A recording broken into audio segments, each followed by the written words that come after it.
Welcome to the Tourism News Wrap. My name is Jason Amu. Coming up, all set for 3rd Africa Tourism Leadership Forum. Site Africa issues white paper on vision for business events. Ethiopia establishes National Convention Bureau, and Ghana signs an agreement with W.E.B Dubois Museum Foundation.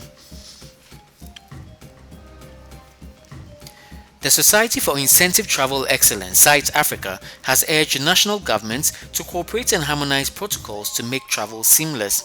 In a white paper issued by the association group this week, entitled A Strategic Vision for Business Events, identified business events as one of the sectors which can lead the recovery process.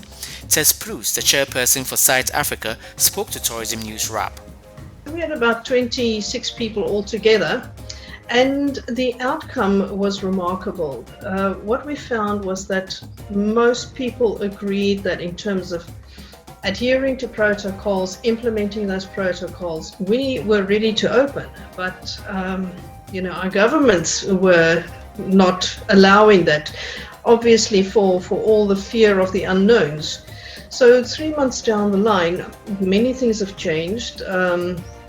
Africa is slowly but surely opening, and we still feel that we want to drive the alignment of protocols. But in order for that to happen, we need governments and policymakers to sit around a table and come to an agreement. And we generally feel that if those protocols can be aligned somehow, take the top 10, for instance, non-negotiables, and if everybody can agree on that, travel across borders should become much easier, because at the moment there is just so much confusion and people do not want to get on a plane with the fear of being stuck on the other side because of a misunderstanding with a test or quarantining and all those sorts of things. So from a side point of view, we've been driving this, trying to get meetings together, but it's difficult to get policyholders around a table.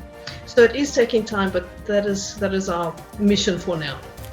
The third edition of the Pan-African Showcase, Africa Tourism Leadership Forum, ATLF, is set to come off in Kigali, Rwanda on Monday 19th to Wednesday 21st October.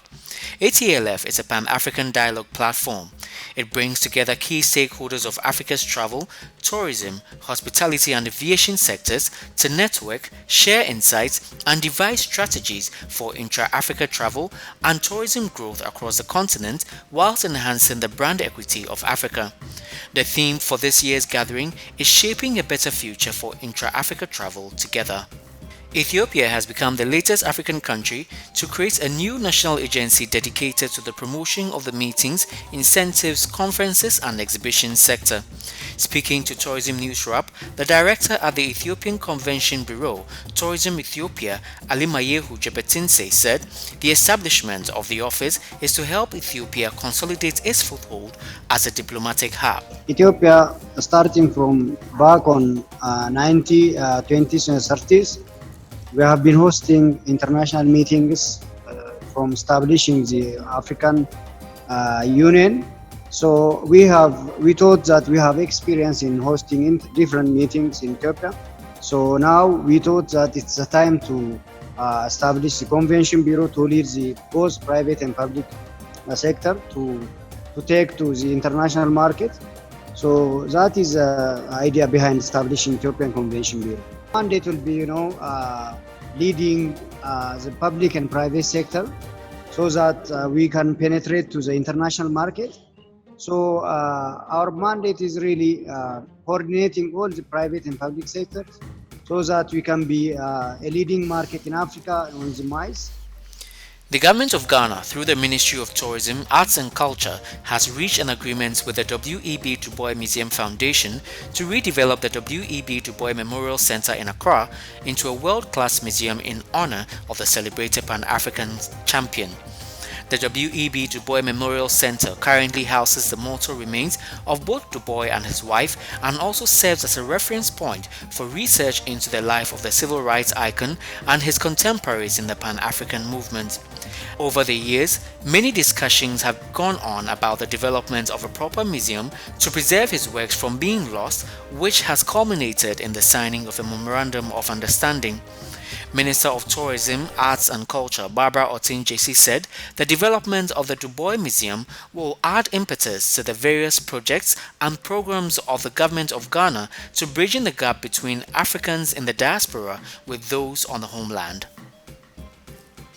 A wildfire that broke out Sunday 11th October on Tanzania's Mount Kilimanjaro, Africa's highest peak, has destroyed 28 square kilometers of vegetation, an official said Tuesday evening.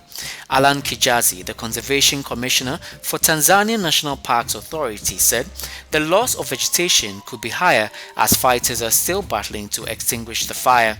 He said the final count for loss of vegetation will be done after the fire is completely put out. A preliminary investigation showed that the fire was accidentally caused by porters serving climbers at Wana, said Pascal Shelutete, an official of the Tanzania National Parks Authority, during a news briefing earlier on Tuesday. Travel companies and tourist boards from around the world are preparing to set out their stalls at WTM Virtual and Travel Forward Virtual from November 9 to 11 this year. Thousands of travel professionals are due to take part in the online events to showcase their destinations, services and tours to delegates from across the world. Many exhibitors have signed up as main stand holders, and as with live events in the past, they are hosting lots of companies within their stands to add value to the shared experience.